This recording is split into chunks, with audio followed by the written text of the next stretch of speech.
Una mujer de las mujeres de los hijos de los profetas clamó a Eliseo diciendo: tu siervo, mi marido, ha muerto, y tú sabes que tu siervo era temeroso de Jehová. Y ha venido el acreedor para tomarse 2 hijos míos por siervos. Y Eliseo le dijo: ¿qué te haré yo? Declárame qué tienes en casa. Y ella dijo: tu sierva ninguna cosa tiene en casa, sino una vasija de aceite. Amén. En el versículo 8 continúa el relato y se refiere a otra mujer. Aconteció también que un día pasaba Eliseo por Sunem, y había allí una mujer importante que le invitaba insistentemente a que comiese. Y cuando él pasaba por allí, venía a la casa de ella a comer. Amén. 2 mujeres, 2 hogares y un profeta. De hecho, tuve la intención de poner al sermón 2 mujeres y un profeta, pero se iba a escuchar medio raro. ¿Ya? Pero esa es la verdad. Es el relato de 2 mujeres y el testimonio de un profeta. Pero quise referirme en este sermón principalmente a los hogares, al hogar, a mujeres siendo influencia en sus hijos.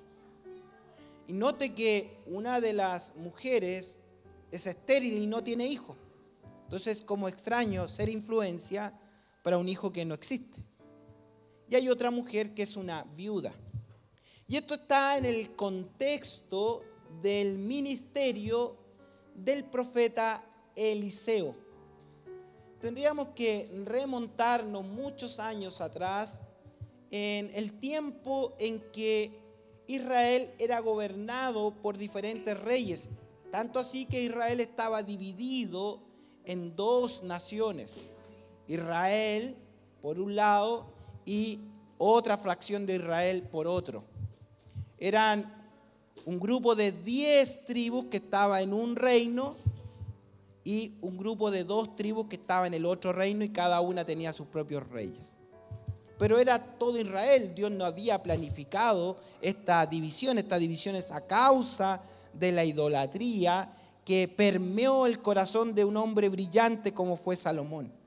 Con esto decirle que nadie está libre, que tenemos que permanecer en la gracia y perseverar en la gracia y ser preservados por la gracia. Que su testimonio histórico, usted puede haber sido un exiguo predicador, pastor, profeta, evangelista en el pasado, pero la pregunta es: ¿qué es hoy? Hoy. No me sirve el ayer. El ayer sirve de testimonio, pero el hoy es lo que me da vigencia en las cosas del Señor. Se dividió Israel y Dios fue dirigiendo su nación a través de los profetas. Los profetas eran la reserva espiritual y moral que tenía la nación de Israel. Hablo como nación, como un todo, ¿verdad? Con 2 reinos.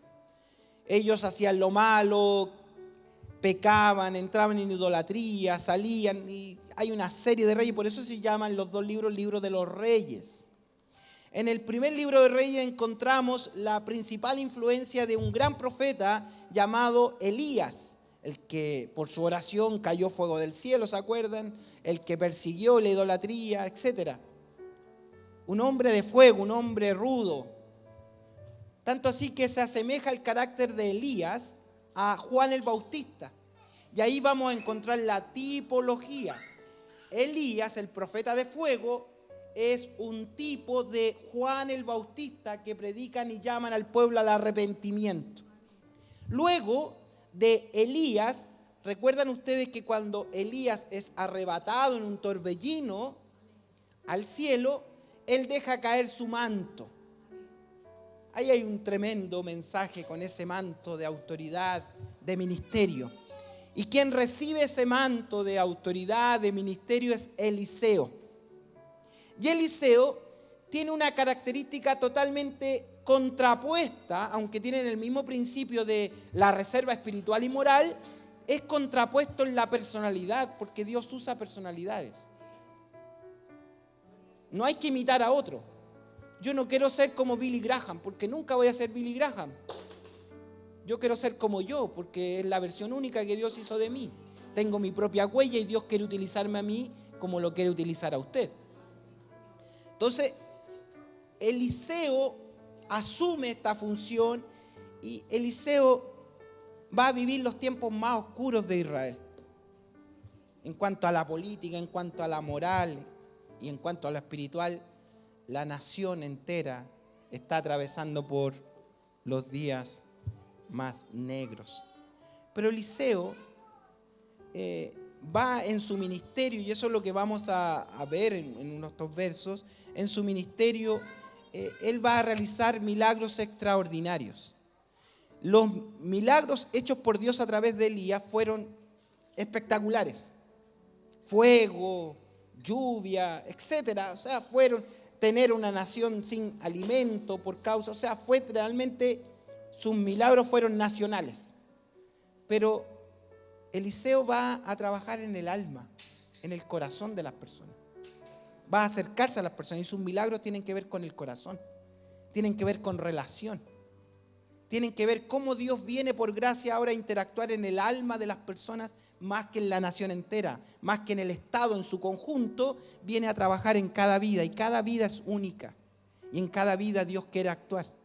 Por eso que sus milagros tan extraordinarios, vamos a encontrar que con el ministerio de Eliseo hay muertos que resucitan, leprosos que sanan, extranjeros. ¿Se acuerdan de Naamán el leproso y los 7 bautismos? Una fuente envenenada fue limpiada. Hubo leyes naturales que perdieron su vigencia, ojos que fueron cegados de los enemigos, aceite que se multiplicó. O sea, fue extraordinario. Me gusta como lo dice Hamilton Smith en uno de sus escritos refiriéndose a la biografía de Eliseo, y lo quise poner textual para ver cómo se vislumbra este profeta. Dice en el expositor bíblico de Hamilton: trajo misericordia a los culpables, pero caminó apartado de su culpa. Enriqueció a muchos con la bendición del cielo, mientras que él mismo se conformó a ser un hombre pobre. Fue rico, pero no para sí mismo. Sin provisiones alimentó ejércitos enteros. Cosas con efecto mortal las transformó en inofensivas. Sin pan alimentó a una multitud. Sin medicina sanó enfermos. Sin soldados venció enemigos. Aún estando muerto, sus huesos siguieron dando vida. Hay unos milagros después en el tiempo después de su partida. Y si ustedes van viendo la similitud o la tipología, se van a dar cuenta de que es un tipo claro de nuestro Señor Jesucristo. Esa es la biografía. Si yo tuviera que encontrar un tipo, una biografía de una persona con el ministerio de nuestro Señor Jesucristo, Eliseo. Se parece mucho a él. Ahora, viniendo al capítulo 4, vamos a encontrar a este exiguo hombre de Dios, vamos a encontrar relacionándose con 2 mujeres, relacionándose en el ámbito espiritual, y cómo él va a impactar el hogar de estas 2 mujeres. Una mujer que ha quedado viuda y una mujer que es adinerada, que tiene muchos recursos, que tiene un marido ultra trabajólico. Pero a ambos, este profeta, con el tipo de nuestro Señor Jesucristo, va a influenciar sus vidas, y ellas van a influenciar su hogar y su familia a través de la fe. Si usted revisa ya el capítulo 4, se va a encontrar que del 1 al 7 es la única porción que tenemos que habla de la viuda es una pobre viuda y nos dice los 2 primeros versículos que leímos que su marido en vida, obvio, había servido a la escuela de profetas. O sea, podríamos decir, estaba ligado con el ministerio. Era un oficial, era un diácono, era un pastor, era alguien que servía en la obra. Estaba entregado. Pero murió. Y esto nos dice, una mujer de las mujeres o de las esposas de los hijos de los profetas, ese era su ministerio. Clamó a Eliseo diciendo, tu siervo, mi marido ha muerto. Eliseo sabía que su ayudante o su colaborador o el profeta, se llamaban así los predicadores, los que estudiaban la palabra del Señor, había muerto, sabía eso. Y tú sabes, dice, ahí está el testimonio de este varón que murió, tú sabes que tu siervo era temeroso de Jehová. Y aquí viene el grave problema, sobre todo de las personas que quedan solitas, tan solitas y tienen la crianza, la sustentación de sus hijos, que por alguna razón o se acabó la relación, o murió el marido, o algo sucedió, pero nos quedamos con el testimonio de nuestro esposo, bueno o malo, pero nos quedamos con la carga de atender esta familia, atender hijos. A veces esto alcanza hasta nietos. Nos quedamos con esa responsabilidad. Y el problema que tuvo ella lo presenta acá y dice, y tú sabes que tu siervo era temeroso de Jehová. Y aquí punto y coma y da otra expresión. Era bueno, era extraordinario, pero se murió con deuda y no tenía seguro de gravamen. Era linda la casa, pero ahora ¿cómo la pago? Tengo que pagar arriendo.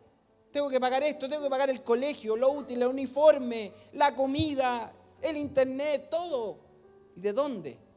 No tengo. ¿Qué hacemos? Entonces ella acude al profeta a contarle su testimonio. Ha muerto mi marido.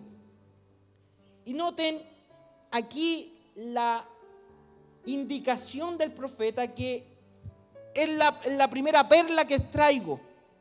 Porque muchos tienden a ver la comunidad de fe como el punto de escape, como que la iglesia debiera tener soluciones a las necesidades materiales de las personas, como que la iglesia tiene que tener lo que necesitan las personas.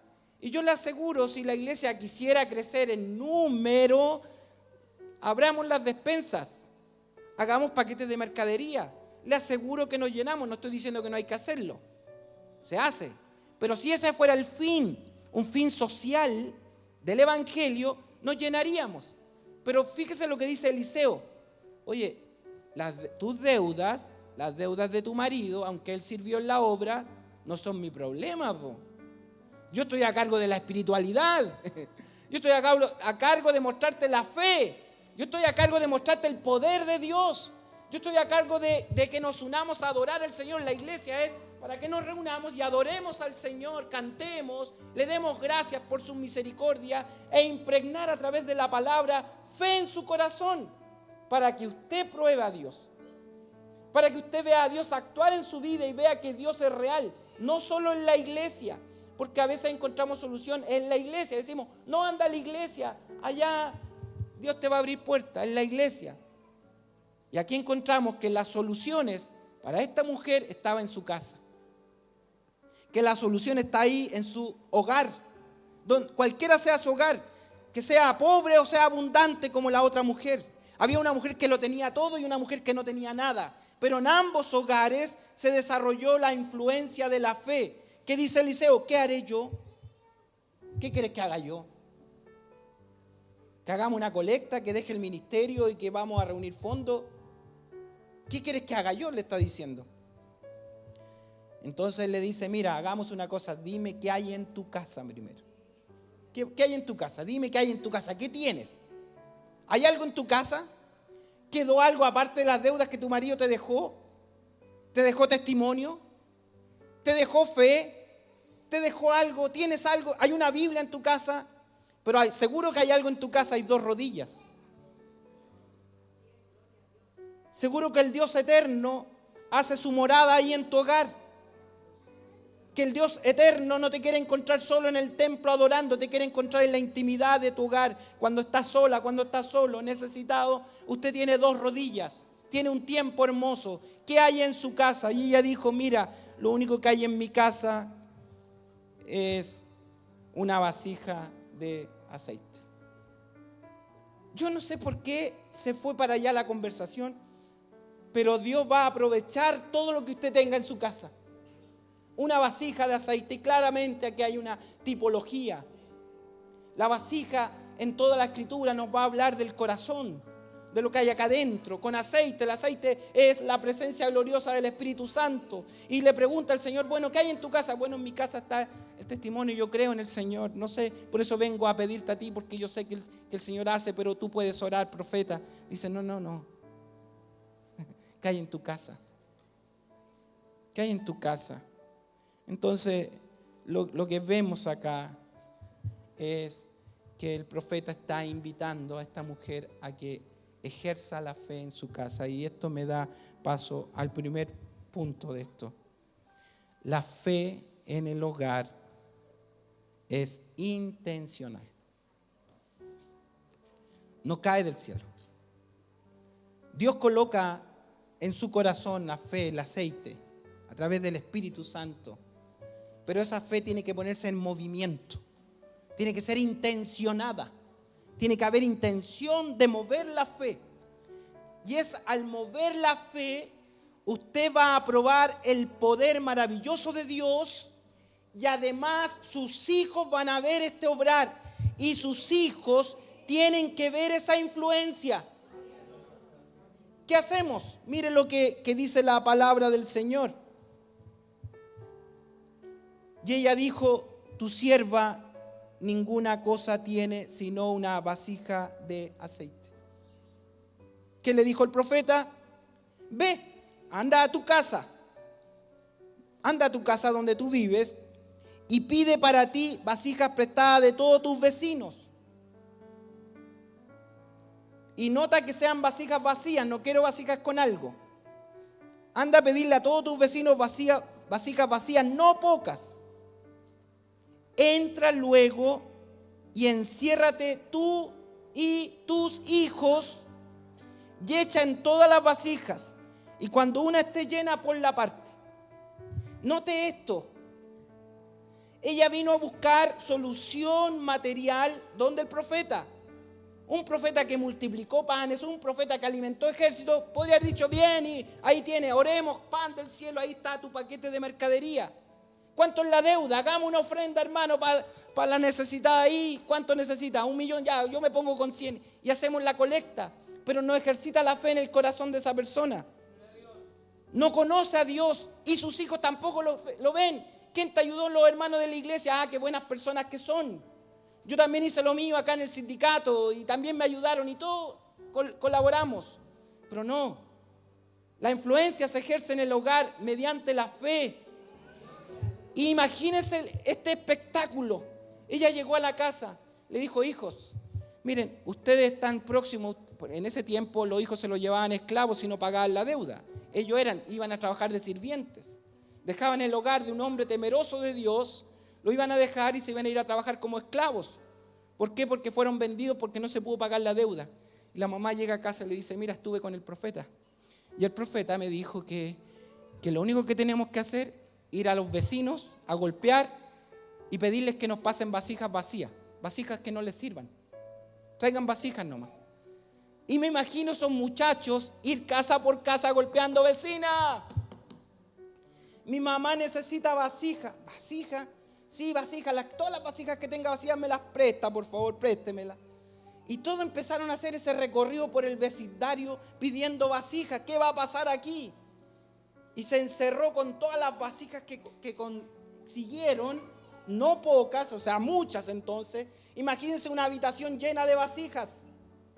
Y ella tenía el poquito de aceite, su aceite. No dice que el profeta le dio aceite, es su aceite, la que ella tiene.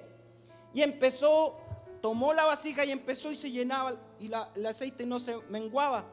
Y llenó una vasija, la puso aparte. Y el hijo, empezaron a ver el milagro. ¿Cómo me pondría yo al ver a mamá así? Temblando, aquí hay algo glorioso, tal vez llorando. Dios vino a mi hogar, Dios vino aquí, Dios se está manifestando. No sé cómo lo hace, pero lo único que me dijeron, échale aceite. Y la mamá toda temblorosa echaba aceite y se llenaba y la ponían aparte y se empezó a llenar toda la habitación. No fue solo el milagro. Mire cómo este poder de Dios empezó a actuar y cómo habrá quedado el corazón de esos muchachos. Cómo quedó el alma de esos jóvenes. Cómo el fuego de Dios penetró en su vida y lo vieron con sus ojos. Iban a dejar de ser esclavos. No iban a irse como siervos porque Dios estaba sustentando sus vidas. Porque Dios es poderoso en abrir puertas. Dios es poderoso. Servimos a un Dios grande y poderoso. Pero se requiere la influencia en casa. Influencia, orar. Ellos se arrodillaron, oraron, vieron el milagro. Y la mamá todavía tiene su poquito de aceite ahí en la vasija y le dice, hijo, buscaron, no, ya no hay más. Bueno, ya no tengo más vasijas. ¿Qué hacemos ahora? Le fue a preguntar al profeta, ¿sabe? Buscamos todas las vasijas que pudimos, llenamos una habitación, está llena de aceite. Fue verdad lo que tú nos dijiste, vimos el milagro, tenemos puro aceite. Entonces le dice, mira, ahora toma el aceite, véndala. Paga todo a tus acreedores. Y es más, como fue tanto lo que Dios te dio, vive con el aceite que te queda. Vas a tener para vivir, vas a tener para pagar tus deudas, la universidad, el colegio, el uniforme, las cosas que necesitas. Todo vas a tener y te va a quedar para vivir, seguir viviendo por la fe. Ese es el poder de Dios. Ese es el poder de la influencia. Pero tenemos que ejercitarlo por la fe.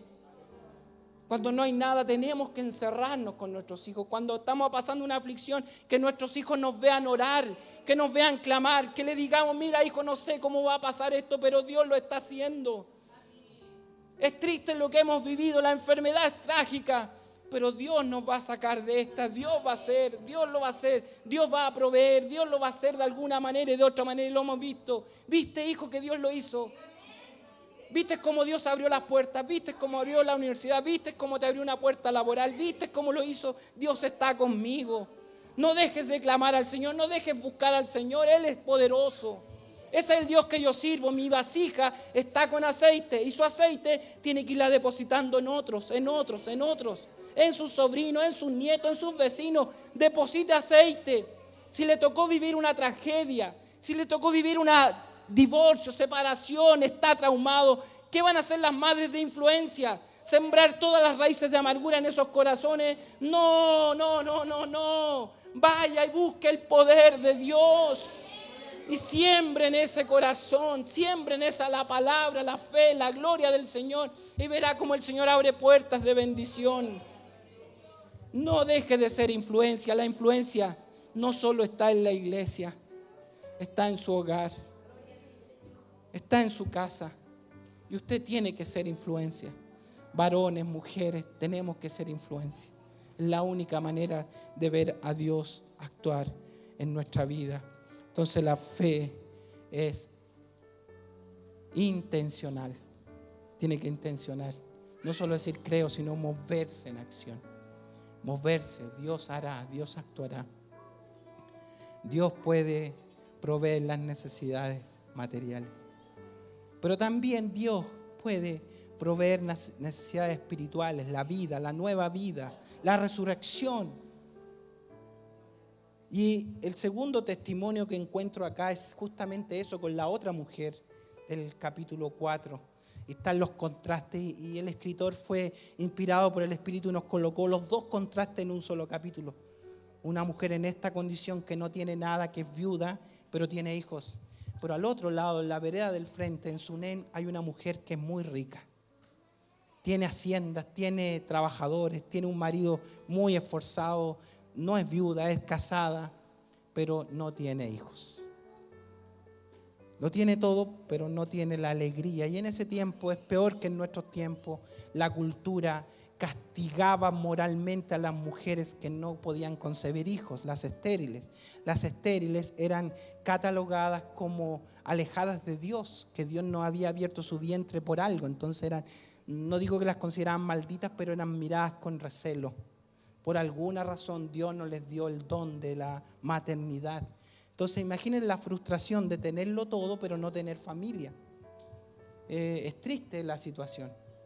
Y encontramos en el capítulo 4, en el versículo 8, que un día va pasando Eliseo frente a Sunem por su casa. Eliseo hacía una ruta que era de Jerusalén a la escuela de profetas y pasaba por ahí continuamente. Ahora esto no es que era muy cercano, entonces a veces se le hacía la noche al profeta, pero no tenía lugar donde cobijarse. Recuerden que él vivió como pobre, teniendo todos los dones del cielo.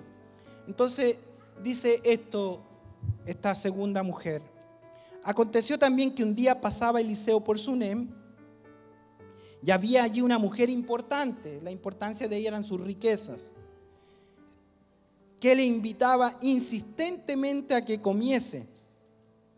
Y cuando él pasaba por allí, venía a la casa de ella a comer. Y ella se sentía tan gozosa que dijo: mira, hay una bendición tan grande cuando pasa este varón.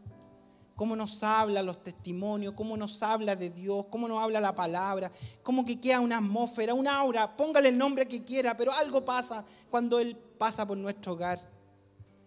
Nosotros tenemos recursos. ¿Por qué no le hacemos una piececita al profeta? Que Él disponga, que Él no tenga que venir cuando yo lo invite, sino que Él sepa que aquí tiene una casa. Traigamos al profeta a la casa. Paréntesis. ¿Recuerda la tipología del profeta? ¿A quién representa? A Jesús. Entonces cuando decimos esto, hagamos un lugar en nuestra casa a Jesús, va a haber algo extraordinario en nuestra casa. Entonces cuando ella dice: oye, pero hagámosle un lugar en nuestro hogar, no solo encontrar a Jesús en la iglesia, sino hagámosle un lugar en nuestra casa. Eso está diciendo. Ella le dijo a su marido: he aquí ahora, yo entiendo que este que siempre pasa por nuestra casa es varón santo de Dios. Yo te ruego que hagamos un pequeño aposento de paredes y pongamos allí una cama, una mesa, una silla, un candelero, para que cuando Él viniere a nosotros, se quede en Él. Qué hermosa deseo. Para ejercitar la influencia en el hogar, necesitamos hacerle un lugar también en nuestro hogar a Jesús.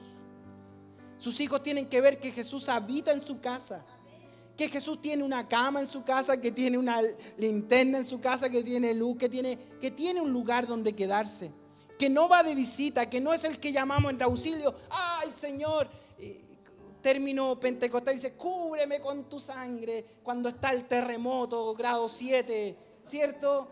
Pero pasa el terremoto al otro día y pasamos el susto de otras maneras. Y fue solo un llamado de auxilio, pero no lo dejamos en nuestra casa. Entonces, ¿qué influencia va a haber en casa si no está Jesús habitando en casa?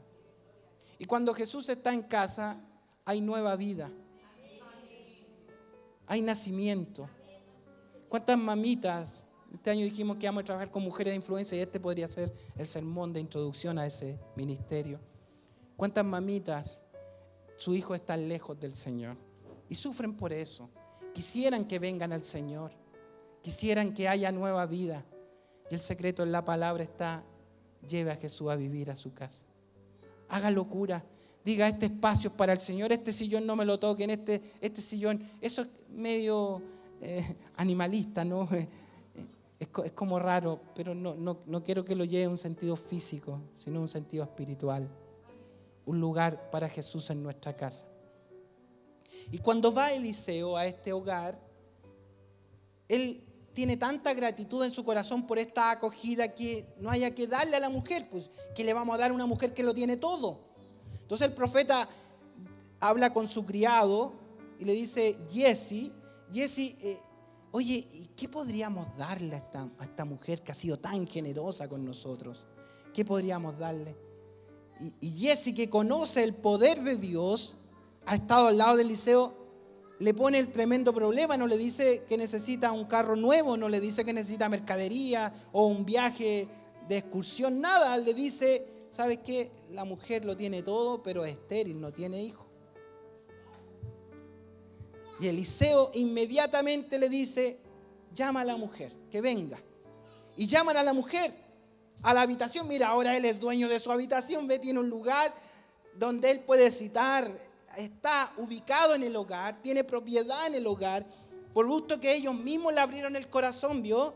Entonces él la hace llamar y le dice, mujer, no le dice absolutamente nada más que de aquí a un año tú vas a estar con un niño en tus brazos. En un año más va a haber nueva vida. En un año más va a ver cómo el poder de Dios va a rodear tu vientre, tu vida, y vas a tener en brazos a un nuevo nacido. Aleluya, esto es maravilloso. Los tiempos de Dios son los tiempos de Dios, pero esto es una tremenda promesa para una madre que tiene sus hijos lejos del Señor, sus nietos lejos del Señor, su familia lejos del Señor. Si usted lleva al hogar a Jesús, Dios puede dar nueva vida en su entorno. Puede haber nuevo nacimiento en su hijo. Puede haber nuevo nacimiento porque para Dios no hay nada imposible. Y al cabo de un año nació el niño. Y todos supieron ahí en la casa que había sido el poder de Dios. ¿Por qué? Porque le pusieron un problema. Le dicen, ella, la mujer, es estéril y el marido ya es viejito. O sea, no pueden tener hijos. Pero ella tuvo un hijo. No, mi hijo ya tiene sus creencias. Dice usted, mi hijo no quiere saber nada. Mi hijo es ateo. Mi hijo está en esto, mi hijo está en esto otro. Es difícil. Yo lo intento, sufro por dentro. Para Dios no hay nada imposible. Nada es imposible para Dios. Nada es imposible para Dios. Lleve a Jesús a su hogar, a su casa. Que Él habite en su corazón. Que elimine raíces de amargura, decepciones, temores que salgan del corazón y se llene su corazón de fe, del poder de Dios, de lo que Él puede hacer con su vida. Y la vida continúa porque así es en la vida. Y ya estoy en la recta final del sermón. Así es la vida. Le nace el niño. Pasan los días, pasan los años. El niño le va a ayudar al papá al trabajo. Están en el campo trabajando. Y no sé, alguna enfermedad lo tomó ahí en el campo, tanto así que le dio mucha fiebre, y su papá, que es un trabajólico, dice, hay que seguir trabajando aquí, dice que le pida a un criado que lleve al niño donde la mamá. Ahí vemos la separación, ¿vio? Lleva el niño donde la mamá, y está la mamá, y la mamá le empieza a hacer cariñito como esas mamás. A mí que me encantaba estar en las piernas de mi mamá, y la mamá le empieza a hacer cariño, le habrá puesto paños fríos en la frente, no sé, y le hizo mucho cariño. Pero llega el tiempo del sufrimiento también. Porque a veces pensamos que llevar a Jesús a nuestro hogar, todo va a ir bien, todo va a ser perfecto, no vaya a tener pena, no van a haber enfermedades. Llegar al Evangelio, usted se sacó el quino acumulado con 5.000 millones, aleluya, con 1 millón construimos la iglesia. No. Las experiencias de la vida continúan. Se nos enferma el niño. Y parece que a los cristianos las enfermedades son más graves que los mortales comunes y corrientes. Enfermedades catastróficas. Y decimos, ¿y cómo? Y ahí está la experiencia. A este niño se le murió a la mamá en las piernas. ¿Y qué hacer ahí? ¿Negar la fe? ¿Qué hacer ahí? Y esta mujer en su hogar sigue ejercitando la fe. Toma a su hijo muerto y lo lleva a la pieza que le había construido. Al hijo que estaba perdido, al hijo que no tenía ninguna expectativa, que estaba muerto para todas las cosas, muerto, lo toma en sus brazos y lo pone en la cama del profeta. Ahí se lo deja. Dice, no sé nada, yo voy a ir donde Eliseo, Y parte, pero ¿qué va a ir a hacer allá? Está en el Carmelo. No, yo lo voy a ir a buscar y le voy a decir que mi hijo está muerto. Y fue allá. Y cuando llega donde el profeta le dice, ¿qué te pasa, mujer? Y dice, no, paz, yo tengo paz en mi corazón. estoy confiada, tengo paz, no estoy perturbada. He venido al mejor lugar, he venido a buscar al Señor. Allá en la pieza que te hicimos está mi hijo muerto. Y el profeta, ay Dios mío. Y va el profeta al mismo lugar que le han construido en su casa. No le dijo, ya tráelo acá, llévalo a la iglesia, que hagan cadena. No, dijo, yo voy, porque yo tengo un lugar ahí en tu casa. Yo estoy en tu casa viviendo, y en su casa fue, y el profeta se acuesta sobre el niño. Y ahí hay un precioso sermón que cuando él sopla sobre su nariz, el niño da 7 estornudos. Hasta los contaron. Me gustaría a mi esposa que estornudara. 7 estornudos fuertes y todo, y el niño despertó, volvió a la vida. Volvió a vivir, volvió a estar con vida.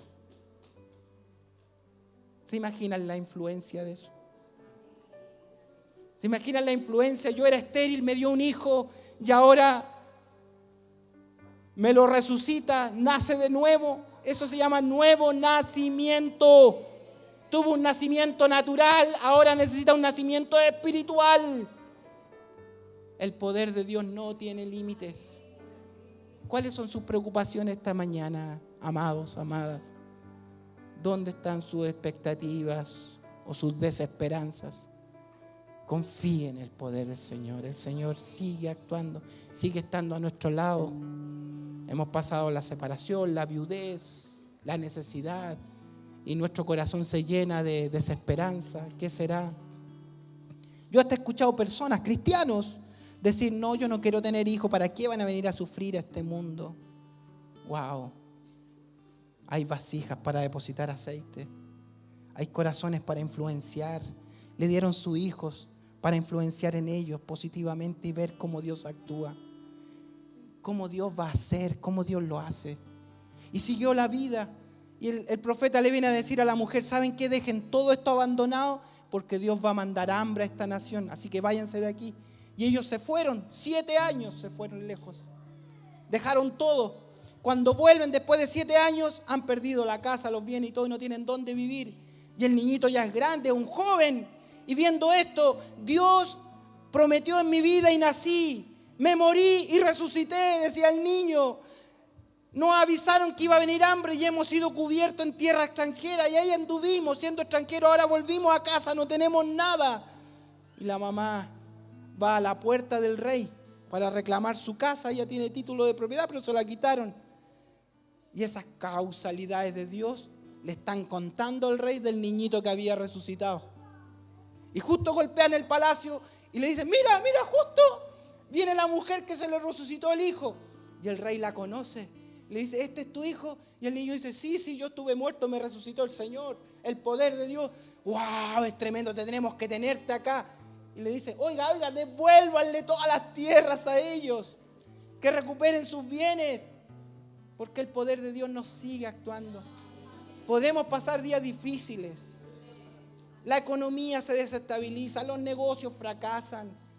Podrá recibir un finiquito, podrá recibir un diagnóstico, cualquiera sea. Este capítulo 4 me habla de todas las circunstancias de la vida, pero en todas hay que ejercitar la fe. Porque sin fe es imposible agradar a Dios. La fe también en el hogar entonces es testimonial. Siga testimoniando. Siga hablando de lo que hizo Dios ayer. Cómo Dios le abrió puertas ayer, las podrá abrir mañana. Cómo Dios hizo el milagro ayer, lo podrá hacer mañana. Mi esposa creció en un hogar con necesidades. Y ella era una niñita pequeña y tenía su brazo muerto. Y no tenían recursos para los médicos, no habían recursos. Y su papá oró al Dios del cielo. Algo que era imposible, no tenía conexión con los tendones, nada. El brazo estaba así seco, sin movilidad. Se estaba poniendo azul, no tenía movilidad y no habían recursos. Pero había algo en ese hogar. El hermano David en ese tiempo ora al Señor. Y en la noche viene Dios y le muestra un sueño. Que su hijita regalona va corriendo por una pared y él ve que se va a caer y dice, no, y ve que ella salta y todo. Y él despierta confiado y dice, no, el Señor va a actuar aquí. Y ahí tiene sus manos. Después, por eso que ella decía, tiene que tocar la mandolina, porque el Señor le devolvió sus manos para adorar al Señor y servir. Yo aún recuerdo la mirada de mi madre, una mujer de fe, que me dejaron hospitalizado a los 7 años, grave. Y yo estaba ahí cuando me llevan en el ascensor y despido, mi mamá llorando. Le dan muy malas noticias de mi estado de salud, pero ella confía en el Señor. Y sabe, ella era loca. No lo haga usted, no lo haga, no lo haga. Mi mamá era la loca, mi mamá. ¿Sabe lo que hacía ella? Compraba yuyitas pequeñitas de pan. Me hacía sándwich. No se podía entrar, yo estaba en un lugar que no se podía, tenía que comer allá. Pero ella en su locura creía, no lo haga. Ella en su locura creía y ella venía, hacía el pancito, los sándwiches, oraba al Señor y dice: Señor, cuando se come este pan, mi hijo, tú sánalo, Señor, tú sánalo. Y me llevaba el pan escondida, la registraban en el hospital para entrar, y ella se la llevaba por acá y todo. Y cuando iba a mi cama, levantaba el colchón: ya, mijito, en la noche, cuando nadie se vea, usted se come este pan. Pero mamá, no, cómaselo nomás. Y yo me levantaba en la madrugada, oscuro, sacaba la bolsa y me comía el pan. No era el tratamiento, pero mi mamá creía eso. Y el Señor actuó en mi vida. Y me sembraron en el corazón la fe en un Dios todopoderoso que hace milagros. Tenemos que ejercitar la fe, tenemos que ser personas de influencia. El mundo no tiene que influenciar a sus hijos, los va a influenciar negativamente. Sus compañeros de colegio lo van a influenciar negativamente. La educación lo va a influenciar negativamente. Las redes, todo es contrario a Dios. Pero usted tiene aceite en su corazón. Usted tiene a Cristo en su alma. Siga depositando aceite en el corazón de sus hijos y verá la gloria del Señor. Porque para el que cree todo es posible.